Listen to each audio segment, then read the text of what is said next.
Sizin Vladimir Vladimiroviç Putini bugün təbrik etmə imkanınız olsaydı nə deyərdi Sərdar bəy? Mən elə adamı heç vaxt təbrik eləmərəm.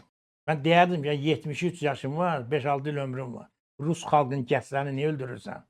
Ölən adamların içində bir dənə 70 yaşında adam var. Hamısı 20-25 yaşında Rusiyanın gələcəyi olan insanlardır. Niyə bunlar qırğına verirsən? İnsan qədər bəyəm qiymətli xam mal var. Sən nə uğrunda mübarizə aparırsan?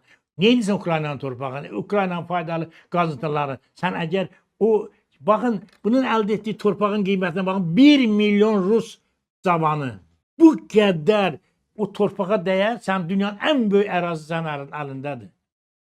Sən ondan onsuz istifadə edir. Dünyanın ən zəngin ölkəsisən, dilənçi günündədir ölkən. Şəhərlər boşalır, kəndlər boşalır. Sən indi Ukrayna niyə torpaqlarını qatıb özü tay eləmək istəyirsən?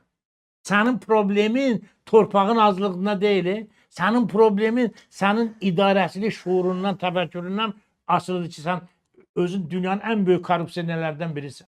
Çox sağ olun, təşəkkür edirəm, Sağ olun, mən minnətdaram də sizə Sərdar təşəkkür bəy. edirəm. Siz də sağ olun, hörmətli Hürriyyət TV tamaşaçıları.